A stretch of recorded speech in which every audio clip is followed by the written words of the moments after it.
পরবর্তী টার্গেট জোবাইদা রহমান। কেন জোবাইদা রহমান বলেছি ভাইয়া, সেটা আপনাদেরকে একটু পরেই বুঝিয়ে বলছি কেন জোবাইদা রহমান বলছি। তো তার আগে একটু বলি যে এই যে হাদি ভাই আমাদের, সে মাউয়া ছিড়া হাদি ভাই, উনি গতকালকে যেই গুলিটা খেয়েছিলেন, তো গুলির অনেক ভিডিও আছে, অনেক ভিডিও দেখলেন, সব শুনলেন। কেউ কেউ বলতেছে, একজন তো বলতেছেন যে ওনাকে গুলিটা মাথায় করার কথা ছিল কিন্তু একটু ইয়ে হয়ে কানের পার দিয়ে গেছে, এটা বলছে একজনে। আবার ওই যে কি র্যাবে না পুলিশে চাকরি করছে ওই বেটা বলছে যে আমি জানতাম হাদি ভাই নেক্সট, আমি হাদি ভাইকে বলেছি, হাদি ভাই শুনেননি, আমি অনেককে বলেছি শুনেননি, কিন্তু আমি জানতাম হাদি ভাই নেক্সট, আমার সোর্স বলেছে। তার মানে তাহলে আমরা কয়জন পাইলাম? একজন হচ্ছে নুরুল হক নুরুর সেক্রেটারি রাশেদ খান। খান মানে হচ্ছে কিন্তু বিহারি, যত পাকিস্তানি আছে সব শালা খান। মানে আমার খান, কারো নামের পিছে খান শুনলে হে আর বাঙালি না আমার হিসাবে, শালারা বিহারি। আর এই বেটা দাড়িয়াল খান। তো এদের দুইজনেই, একজন কইছেন 50 জন আর উনি কইছেন যে হাদি। এবং উনি কিন্তু হাদির কথা কিন্তু হাদি গুলি খাওয়ার ঠিক 3 ঘন্টা না 4 ঘন্টা আগেও বলছেন এই শালায়। এটা নিশ্চয় আপনারা এতক্ষণে সবাই জানছেন। তা আমি আমার গতকালকের প্রথম কন্টেন্টে বলছিলাম যে এটা জামাত করছে। অনেকেই তখন বলছে ধর মিয়া কি কন, এগুলো জামাত করছে, বিএনপি করছে। সেকেন্ড কন্টেন্টে আবার পরিষ্কার করে দিছে। আর আজকের এটা থার্ড কন্টেন্টে এবার আপনাদের পুরাই ক্লিয়ার করে দিচ্ছি। হ্যাঁ, একদম মানে ওই যে বলে না, এই টিনের চালে কাউয়া, হাদির সাউয়া মাওয়া সব ছিঁড়া যাবে এখন। আপনারা গতকাল থেকে বিভিন্ন ছবি দেখতেছেন, দেখতেছেন। এর মধ্যে ওই যে আমাদের বিশ্ব সেরা সাংবাদিক, ওয়ার্ল্ড বিখ্যাত সাংবাদিক, ওই যে জুলকার নাইন কি সায়েম আছে, ওর নামটা কেমন জানি আমার কাছে এভিল মনে হয়। সে করে যে বেটা ছাত্রলীগ। তো ভাই সার্জিস কি, একসময় লুঙ্গির তলার ছাত্রলীগ। এরপরে হাসনাত কি, একসময় লুঙ্গির তলার ছাত্রলীগ। এরা সবাই তো একসময় লুঙ্গির তলার ছাত্রলীগ ছিল। তো যেই পলার কথা বলা হচ্ছে যে সে আগে ছাত্রলীগ ছিল, সেই ছেলে গত নভেম্বর মাসে 17 লাখ টাকা ডাকাতি করতে যায় 2টা বন্দুক সহ ঠাই বন্দুক সহ ধরা খেয়েছিল, মনে আছে? এটা পেপার পত্রিকা সব জায়গায় আছে। যদি আপনারা কেউ না দেখে থাকেন, সে ছবিটা আমি আমার সাথে দিয়ে দিচ্ছি, এটা দেখে নেন। এই যে ছবিটা দিচ্ছি দেখে নেন। তো উনি ধরা খাইলেন, 1 মাসের মাথায় বেরিয়ে আসলেন। এবং এই যে বেরিয়ে আসছেন, এই বেরিয়ে আসার পেছনে এই ছেলেকে বের করে আনার জন্য পয়সা দিয়েছেন আমাদের সাউয়া মাউয়া হাদি। আর এই ছেলের ওকালতি করেছেন শিশির মনির কাকু। ক্লিয়ার? শিশির মনির কার? হাদি কেন তারে ছাড়াই আনলেন? তো সাবেক ছাত্রলীগ, মানে 2024-এর 5ই আগস্টের আগের ছাত্রলীগ, যারা লুঙ্গির তলার ছাত্রলীগেরা, এরা কিন্তু অরিজিনাল ছাত্রলীগ না। আর যেখানে ছাত্রলীগ করছে এই রকম লোকের বাচ্চাও যেখানে রেহাই পায় না, সেইখানে এত বড় ছাত্রলীগের নেতা, উনি হাদির সাথে ঘুরে, হাদির সাথে মাহফিলে যায়, হাদির সাথে মিলাদ পড়ে, হাদির সাথে গাঞ্জা খায়, সেই লোকে যে আবার ঠাঁই করে দেয় হাদিরে, এটা বিশ্বাস হয়? বিশ্বাস করার মতো? তাহলে এগুলো সব ছাগুলিক ছিল, মানে লুঙ্গির তলার ছাত্রলীগ। আর গতকালকে বলছিলাম মির্জা আব্বাসের সাথে সব দল মিলেও কম্পিট করে মির্জা আব্বাসরা হারাইতে পারবে না। এবং একটা কথা মানেন চাই না মানেন, এই মুহূর্তে যদি ফ্রেশ অ্যান্ড ফেয়ার ইলেকশন দেওয়া হয়, মির্জা আব্বাসের আসনে আমাদের প্রার্থী হচ্ছে সাবের হোসেন খোকা, সাবের হোসেন চৌধুরী। সাদেক হোসেন খোকার নাম চলে আসছে, সরি ভাইয়া, বুড়ো হয়ে গেছি তো, থাকে না সব সময় না। তো এই সাবের হোসেন চৌধুরী, উনি আর মির্জা আব্বাসও যদি ফাইট হয়, তাহলে উনি জিতবে না, সাবের হোসেন চৌধুরী এই মুহূর্তে জিতবে না, আব্বাস জিতবে। তা আব্বাস যেখানে জানে যে মির্জা আব্বাস উনি জিতবে, তাহলে উনি কেন এই পোংটারে মারতে যাবে? কারণ উনি কি জানে না যে পোংটারে মারলে এই পোংটা মইরা গেছে এই কথা বইলা জামাত ইসলাম মানে জিতবে? আর এরপরে আপনারা এই যে আমার কাকার কথা, এই যে কাকার কথাটা, আপনি ঘোরার আগে গাড়ি জুড়িয়ে দিলেন ঢাকা বিশ্ববিদ্যালয়ের সেই ছাত্র নেতা। এখন আজকে পুলিশ কমিশনার বলছে যে হত্যাকারীকে শনাক্ত করা হয়েছে জামাত শিবিরের লোক। এখন আমি বলি, এটা তো বিএনপির কোন নেতার স্টেটমেন্ট না, শুনেন একটু, শুনলেন তো কাকার কথা? উনি কি বলছেন যে 2 ঘন্টার ভিতরে কিভাবে বললো, রিজভী কাকা যার জানা নাই আর কি, উনি কি বললেন যে 2 ঘন্টার ভিতরে কেমনে বলো যে বিএনপি মারছে, এটা তো জামাত। আবার একটা কথা বলি, যেই জায়গায় হাদি গুলি খেয়েছে সেই থানার ওসি স্বয়ং জামাত, এবং আজকে ডিএমপি কমিশনার কি বললেন, এই ছেলে জামাত করে। এরপরেও কি বলবেন যে এগুলো আওয়ামী লীগ করছে? র আর আওয়ামী লীগ, আরে ভাই আপনাদের কথা মতোই তো আওয়ামী লীগ তো নাই, তাহলে র আর আওয়ামী লীগ কি? তো এখন আসি, কেন বললাম আমি যে জোবাইদা রহমান নেক্সট টার্গেট। গতকাল হাদির কথা চলতে চলতে হঠাৎ করে দেখছেন সব জায়গায় সব পেপারে চলে আসছে কি তারেক রহমান আসছে, ডেটও দিয়ে দিছে 25 তারিখ। তার মানে হাদিকে নিয়ে কোনো আলোচনা না হোক, যেহেতু আওয়ামী লীগের ঘাড়ের উপর দোষ চাপাইছে, সুতরাং এগুলো নিয়ে যাতে কথা না বলে, সবাই যাতে লাইগা থেকে বাইয়া আসছে 25 তারিখ, বাইয়া আসছে 25 তারিখ, এগুলো নিয়ে যাতে কথাবার্তা বলে, কন্টেন্ট যাতে 25 তারিখের হয়, এগুলো নিয়ে বলা হচ্ছে যে বাইয়া আসছে 25 তারিখ। হাদি চুপ, হাদি তো গেছে কোথায়? হাদি তো হসপিটাল। 14 তারিখ হাদি মৃত্যু দিবস, 16 তারিখ খালেদা মৃত্যু দিবস, আমি এটা ফেসবুকেও বলছিলাম। তা ভাইয়া আসছে একটা রব তুলে দিছে, মানে হাদি ভুলে যাও। এখন আমার প্রশ্ন হচ্ছে যে এই যে জোবেদা রহমান যে এখন ইয়েতে যাচ্ছে না, কোথায় হসপিটালে যাচ্ছে ওনার শাশুড়িকে দেখতে, যেহেতু বিদেশ থেকে এসে শাশুড়ি চিকিৎসায়, যে কোনো মুহূর্তে হয়তো দেখবেন যে জামাত ইসলাম জোবেদা রহমানের গাড়িতে আক্রমণ করবে, গাড়িতে গুলি করবে কিনা জানি না, তবে গাড়িতে একটা আক্রমণ করে দিই, ইট পাটকেল নিক্ষেপ, বোতল নিক্ষেপ, জুতা নিক্ষেপ করে দিতে হয়। তার মানে হচ্ছে যে এইটা দিয়া জোবাইদা রহমানকে একটা ভয় দেখাই দিবে, যাতে সিগন্যালটা তারেক ভাইয়ের কাছে যায় যে তারেক ভাই আপনার জীবনের নিরাপত্তা হুমকির মুখে আপনি আইসেন না। এই কাজ ঘটানোর সম্ভাবনা 100%। কারণ যে জামাত বুঝা গেছে যদি তারেক চলে আসে আর যদি ইলেকশন যদি হইয়া যায় তাহলে একটা সমস্যা আছে। তারেক যদি জিতা যায় কোনো মতে, তারেক জিতা যায় মানে কি জিতবেই, জামাত হয়তো আমরা আপনারা যেটা বলছি হয়তো যে 10টা আসন পাইতে পারে। এই মুহূর্তে জামাত অন্যান্য ইসলামিক দলের টিয়ে কইরা সরকারের প্রচ্ছন্ন সহযোগিতায় হয়তো 30 থেকে 40 আসন পাইতে পারে, কিন্তু ম্যাক্সিমাম বিএনপি জিতবে। সুতরাং জামাত তো এটা চায় না। জামাতের চিন্তা হচ্ছে যে হয় সরকারে যাব, সরকার প্রধান হব, আর নইলে ইলেকশন হবে না, যেভাবে আছে এইভাবে থাকবে, প্রয়োজন আমরা ইউনূস কাকাকে সরকার প্রধান বানাবো। এটা হচ্ছে জামাতের খেলা। সুতরাং জামাত চায় না যে তারেক রহমান আসুক, জামাত ইলেকশন হোক এটাও চায় না, জামাত আওয়ামী লীগ ব্যান্ড থাকুক এটা চায়। জামাতের খেলা। এখন জামাত যে কোনো মুহূর্তে আবারও কার উপর হামলা, আপনার জোবাইদা রহমানের উপর হামলা করে দিতে পারে, হামলা করে দিয়া বলবে যে দেশে অশান্তি আছে। এখন আবার এইটার কথা কি কার দিবে, বলে যে এইটা ফেসিস্ট আওয়ামী লীগ করছে, এটা ফেসিস্ট আওয়ামী লীগ করছে, এইটা বলবে। এখন বিএনপির এইটা বলে খেপাবে যে দেখো ফেসিস্ট আওয়ামী লীগে এটা করছে। এই জন্যে আমি আজকের এই ঘটনাটা আগেই বলে দিলাম যে যে কোনো মুহূর্তে হবে, কারণ হাদিরা মারার সাথে সাথে একটা তুলে দিছে, তারেকের কাছে গেছে দেখেন নির্বাচনী সহিংসতা, এবং এখনো বলতেছে আরো 49 জন বাকি আছে না, আরো কত সহজে মরবে, কোথায় কোথায় মরবে তার কোনো পাত্তা নেই। তবে জোবেদা রহমানের গাড়িতে হামলা হবে বা যে কোনো জায়গায় জোবেদা রহমানের উপর হামলা হবে, এটা আপনারা গ্যারেন্টি লিখে রাখতে পারেন যে এর দ্বারা তারেক ভাইকে সিগন্যাল পাঠানো যে ভাইয়া নিরাপত্তা নাই। তারেক রহমানও তখন চিন্তা করে যে নিরাপত্তা নাই, আসলে জীবনের হুমকির মুখে, উনি তো এমনি বলতেছেন হুমকির মুখে বুলেট প্রুফ গাড়ি টেরে আনাইছেন। তো কখন কি হয় দেখে থাকেন। হ্যাঁ, জয় বাংলা, জয় বঙ্গবন্ধু। কিন্তু খুব সাদামাটা ভাষায় যদি আমরা এখন খুব প্রশ্ন করি যে কোনো ঘটনা ঘটার পরে যে এই ঘটনা থেকে কার লাভ হতে পারে, হাদির উপরে হামলার পরে সবচাইতে ক্ষতি হবে কার? মির্জা আব্বাসের। দ্বিতীয় ক্ষতি হবে কার? আওয়ামী লীগের। কিন্তু লাভ হবে কার? হাদিকে যেভাবে গুলি করা হয়েছে, হাদি বেঁচে থাকার কথা নয়, মানে ওনার ভাগ্য ভালো এবং এই কারণে উনি বেঁচে আছেন, জীবন মৃত্যু সন্ধিক্ষণে লড়াই করছেন। আমরা আশা করছি এই ভিডিওটি যখন করছি তখনও তিনি এভারকেয়ার হসপিটালে আছেন, আমরা আশা করছি তিনি দ্রুত সুস্থ হবেন, ভালো হবেন। কিন্তু যেভাবে গুলি করা হয়েছে তাকে হত্যার উদ্দেশ্যে গুলি করা হয়েছে।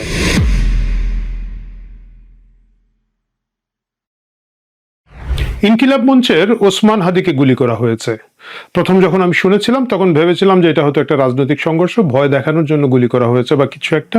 এবং প্রথম যে ভিডিও ফুটেজটি লিক হয়েছিল সেখানে দেখা যাচ্ছিল তার কানের পাশে চেপে ধরে তাকে হাসপাতালে নিয়ে যাওয়া হয়েছে। স্বাভাবিকভাবে আমরা আশা করেছিলাম যে কানের পাশ দিয়ে গুলি গিয়েছে, কান স্পর্শ করে গুলি গিয়েছে এবং এটা হয়তো খুব স্বাভাবিক, এটা রক্তপাত, তিনি হয়তো ব্যান্ডেজ করে বাসায় ফিরবেন বা হালকা অবস্থা। কিন্তু সময় যত ঘনালো আমরা দেখতে পেলাম যে ওসমান হাদির অবস্থা আশঙ্কাজনক, গুলিটি আসলেই তাকে হত্যা করার জন্য করা হয়েছে। প্রিয় দর্শক, আমরা আজকের ভিডিওটা শুরু করতে চাই ওসমান হাদির সুস্থতা কামনা করে এবং এই হামলার তীব্র নিন্দা করে। এখন প্রশ্ন আসছে, হঠাৎ করে ওসমান হাদিকে কে গুলি করতে গেল, কেন গুলি করতে গেল? আজকের ভিডিও সেই আলোচনা নিয়ে। প্রথমে আমরা দেখলাম যে ভিডিওতে প্রাথমিক যে ভিডিওতে ওসমান হাদিকে দেখা যাচ্ছে যে রিকশায় করে নিয়ে যাওয়া হচ্ছে হাসপাতালে, তার সঙ্গী যিনি আছেন তিনি চিৎকার করে মির্জা আব্বাসকে গালাগালি করছেন এবং মির্জা আব্বাসের উপরে দায় চাপাতে চেয়েছেন। খুব স্বাভাবিক, আবেগ সেই মুহূর্তে চূড়ান্ত অবস্থায় আছে, আকস্মিক হামলা হয়েছে এবং তারা তাদের তাৎক্ষণিক প্রতিক্রিয়া যে কোনো একজনকে দোষারোপ করতেই পারেন। কিন্তু ঠান্ডা মাথায় যদি আমরা দেখি তাহলে আমাদেরকে বুঝতে হবে আজকের আলোচনায় যে এই আক্রমণের সাথে কি মির্জা আব্বাস দায়ী নাকি অন্য কোনো তৃতীয় পক্ষ দায়ী। প্রথমে মির্জা আব্বাস দিয়েই শুরু করি। হাদি, যিনি আসলে এক ধরনের খুব হাইপ তৈরি করতে পেরেছেন এবং যিনি আসলে তার খুবই উগ্র আচরণ এবং উগ্র কথাবার্তার জন্য কুখ্যাত, তিনি যে কোনো জায়গায় মনে করেন যে আওয়ামী লীগ সমর্থিতদেরকে সাউয়া মাওয়া ছেড়ে দিতে হবে, অশ্লীল গালাগালি করেন এবং এটার পিছনে হয়তো কিছু কারণও আছে। তার যে আপব্রিঙ্গিংটা হয়েছে, তিনি যে পরিবেশের ছোট থেকে বড় হয়েছেন, সেই জায়গাটায় সেই ভাষাটা তিনি হয়তো এখনো অভ্যস্ত করে আছেন। এটাকে রাজনীতিতে আমরা হয়তো অপছন্দ করতে পারি, কিন্তু আদৌ এই পরিচিতি বা এই হাইপ দিয়ে যে নির্বাচন জেতা যায় না, এর আগে আমরা হিরো আলম হচ্ছেন এর একটা বড় উদাহরণ। সুতরাং হাদি মির্জা আব্বাসের জন্য আদৌ কোনো চ্যালেঞ্জ নয় এবং হাদি নিজে কিন্তু একবার স্বীকার করেছেন যে তিনি যদি 500 ভোট পান তাহলে উনি খুশি হয়ে যাবেন, মনে করবেন যে তার ক্যাম্পেইন সাকসেসফুল, এবং 500-র নিচে যদি উনি ভোট পান ওনার 2-3 দিন মন খারাপ থাকবে। মানে তার গোটা নির্বাচনী প্রচারণাটাই 500 ভোটকে টার্গেট করে তিনি করছেন। সে জায়গায় মির্জা আব্বাসের সাথে তার বিশাল ব্যবধান হবে এবং আমার ধারণা মির্জা আব্বাস বা ওই লেভেলের যেসব জাতীয় নেতারা বিভিন্ন আসনে আছেন তারা হাদির মতো, ওসমান হাদির মতো যারা তাদের প্রতিদ্বন্দ্বী আছেন তাদেরকে বরঞ্চ স্নেহের চোখে দেখবেন, ভালোবাসার চোখে দেখবেন, কোনো রিয়েল থ্রেট মনে করবেন না। ওসমান হাদি 500 জায়গায় হয়তো ধরলাম আমি 5000 ভোটই পেলেন, যেটা ভেরি আনলাইকলি, প্রায় অসম্ভবের কাছাকাছি একটা ঘটনা ছিল। তিনি যদি 5000 ভোটও পান সেটা আসলে আমি যদি বলি যে মির্জা আব্বাস প্রতিটি ভোট সেন্টারে যে পরিমাণ তার পোলিং কর্মী নিয়োগ করবেন তার থেকে কম হবে। সুতরাং মির্জা আব্বাস হাদিকে গুলি করে মারার কোনো কারণ নেই। আর একটা জিনিস হচ্ছে, আপনি দেখবেন যে হাদি অনেকের সাথে মানে অনেকের বিরুদ্ধে উগ্র এবং অশ্লীল কথাবার্তা বললেও মির্জা আব্বাসের সাউয়া মাওয়া ছিঁড়ে ফেলার ব্যাপারে উনি কোনোদিনই বক্তৃতা দেন নাই, যে এমন না যে মির্জা আব্বাস বা তার কাছের লোকজন এতে খুব ক্ষুব্ধ হবেন। সুতরাং আমরা জানি না, যখন কিলার ধরা পড়বে তখন বোঝা যাবে, কিন্তু আপাত দৃষ্টিতে আমি মনে করি মির্জা আব্বাসকে এই সন্দেহের তালিকা থেকে বাদ দেওয়া যেতে পারে। দ্বিতীয়, যা কিছু হারায় গেন্নি বলেন আওয়ামী লীগের চোর, সুতরাং খুব স্বাভাবিকভাবে দ্বিতীয় নজরটা আসবে আওয়ামী লীগের উপরে। এবং আমরা দেখেছি সোশ্যাল মিডিয়ায় যখন হাদিকে গুলি করা হয়েছে, আওয়ামী লীগ সমর্থিত অনেকেই এক ধরনের কি বলা যায় খুশি খুশি ভাব দেখিয়েছেন এবং এটা খুব স্বাভাবিক। তারা দীর্ঘদিন ধরে গালাগালি খেয়ে আসছেন। এই হাদি 32 নম্বর ভাঙার পিছনের একজন অন্যতম খলনায়ক, তিনি বঙ্গবন্ধু সহ সবাইকে অশ্লীলভাবে গালাগালি করেন। বিভিন্ন কারণে আওয়ামী লীগের যে ক্ষুব্ধ অংশটুকু আছেন তারা আসলে নিজেরা কিছু করতে পারছেন না, নিজেরাই পাল্লিয়ে টালিয়ে আছেন দেশে এবং দেশের বাইরে। তাদের সেই মনোবেদনা, কেউ যদি হাদিকে একটা গুলি করে বা ইভেন একটা মাইট দেয়, এতে তারা খুব খুশি হবেন, এটা অস্বাভাবিক কিছু নয়। কিন্তু আওয়ামী লীগের কি এখন আদৌ সেই রিসোর্স এবং এফোর্ট আছে হাদিকে গুলি করার মতো, এবং হাদিকে আসলেও আওয়ামী লীগের কাছে এই পরিমাণ গুরুত্বপূর্ণ যে তাকেই মারতে হবে? প্রশ্নটা রয়ে যায়।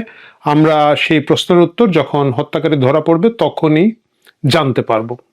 কিন্তু খুব সাদামাটা ভাষায় যদি আমরা এখন খুব প্রশ্ন করি যে কোনো ঘটনা ঘটার পরে যে এই ঘটনা থেকে কার লাভ হতে পারে, হাদির উপরে হামলার পরে সবচাইতে ক্ষতি হবে কার? মির্জা আব্বাসের। দ্বিতীয় ক্ষতি হবে কার? আওয়ামী লীগের। কিন্তু লাভ হবে কার? হাদিকে যেভাবে গুলি করা হয়েছে, হাদি বেঁচে থাকার কথা নয়, মানে ওনার ভাগ্য ভালো এবং এই কারণে উনি বেঁচে আছেন, জীবন মৃত্যু সন্ধিক্ষণে লড়াই করছেন। আমরা আশা করছি এই ভিডিওটি যখন করছি তখনও তিনি এভারকেয়ার হসপিটাল আছেন, আমরা আশা করছি তিনি দ্রুত সুস্থ হবেন, ভালো হবেন। কিন্তু যেভাবে গুলি করা হয়েছে তাকে হত্যার উদ্দেশ্যে গুলি করা হয়েছে। এমন না কিন্তু যে যদি ভয় দেখানোর জন্য গুলি করা হতো তাহলে তো আমি বুঝতাম ফাঁকা গুলি করা হয়েছে, নর্মাল রাজনৈতিক সংঘর্ষ হলে বুঝতাম লাঠি দিয়ে বাড়ি মেরেছে, বা যদি আহত করার উদ্দেশ্যে থাকে নর্মালি সাধারণত উনি যেভাবে রিক্সায় যাচ্ছিলেন যে কোনো লোকের পক্ষে তাকে উরুতে গুলি করা বা বসা অবস্থায় পেটের মধ্যে গুলি করাটা স্বাভাবিক ছিল, কিন্তু যেভাবে মাথা সই করে গুলি করা হয়েছে তাকে হত্যার উদ্দেশ্যে গুলি করা হয়েছে, এই বিষয়ে কোনো সন্দেহ নাই। তাহলে যদি হাদি মারা যেতেন, যেটা খুব বেশি সম্ভাবনা ছিল, এখনো যে সেই সম্ভাবনার কমে গেছে বা চলে গেছে তা না, কিন্তু আল্লাহ তার হায়াত রেখেছেন, তাকে গুলি করে তাৎক্ষণিকভাবে মারা যায় নাই, যেটা খুবই শকর আল্লাহর কাছে। যদি হাদি মারা যেতেন তাহলে এর দায় দায়িত্ব প্রথমে মির্জা আব্বাসের উপরে আসতো, এবং লাভবান হতো যে বা যারা মির্জা আব্বাসের বিরুদ্ধে পরবর্তীতে হাদির জায়গায় এখানে নির্বাচন করতেন, হাদির ছবি দিয়ে, হাদির পোস্টার দিয়ে, হাদির কথা দিয়ে, হাদির ভিডিও ক্লিপ দিয়ে মির্জা আব্বাসকে দোষারোপের পরে যার সুবিধাটা হতো, যিনি মির্জা আব্বাসকে সবচেয়ে বেশি চ্যালেঞ্জ করতে পারতেন। আমাদেরকে এখন দেখতে হবে, ভাবতে হবে আদৌ সেই ধরনের কোনো লোক এখানে আছেন কিনা যিনি মির্জা আব্বাসকে প্রকৃতভাবে চ্যালেঞ্জ করার মতো পরিচিতি রাখেন, যোগাযোগ রাখেন, দলীয় এবং অন্যান্য আর্থিক রিসোর্স ডেপ্লয় করতে পারবেন। সেরকম কেউ থাকলে তাকে সন্দেহের বাইরে রাখার এই মুহূর্তে বোধহয় সুযোগ নাই। খুব গুরুত্বপূর্ণ দুটো বিষয় আছে। একটা বিষয় হচ্ছে, আপনি দেখবেন হাদির ব্যক্তিগত নিরাপত্তা রক্ষী বলবো না, ওনার সম্ভবত ভক্ত বা কর্মী শ্রেণীর লোক একজন আছেন, যিনি হাদি আহত হওয়ার 17 ঘন্টা আগের একটা ভিডিওতে বলেছেন যে 3 দিন হাদির জীবন ঝুঁকির মুখে।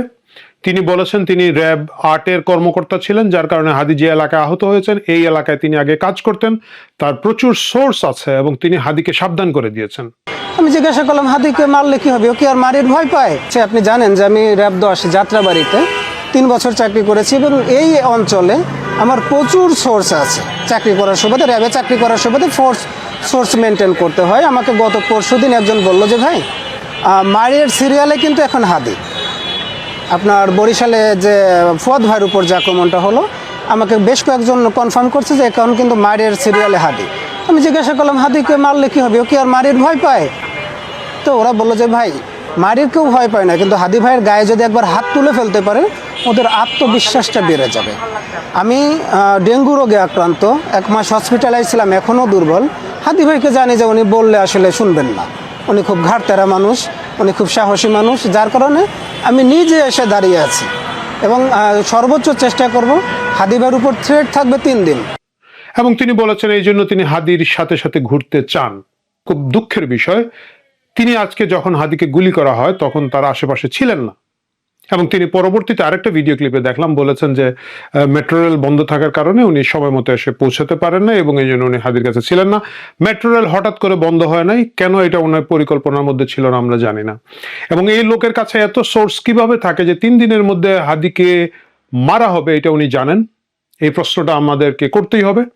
এবং সেই সোর্সটা যদি তার ক্রেডিবল সোর্স থাকে, তিনি নিজে র্যাবের সদস্য ছিলেন, তিনি জানেন খুব দ্রুত এটা আইন শৃঙ্খলা বাহিনীকে জানাতে হবে, এটা জানাতে হবে পুলিশকে, এটা জানাতে হবে এই মুহূর্তে সেনাবাহিনী বাইরে ডিপ্লয় করা আছে, সেনাবাহিনীকে জানাতে হবে, স্থানীয় যে সেনা অফিসাররা আছেন যে এই ঘটনা এবং কোথায় কি সোর্স তিনি পেয়েছেন।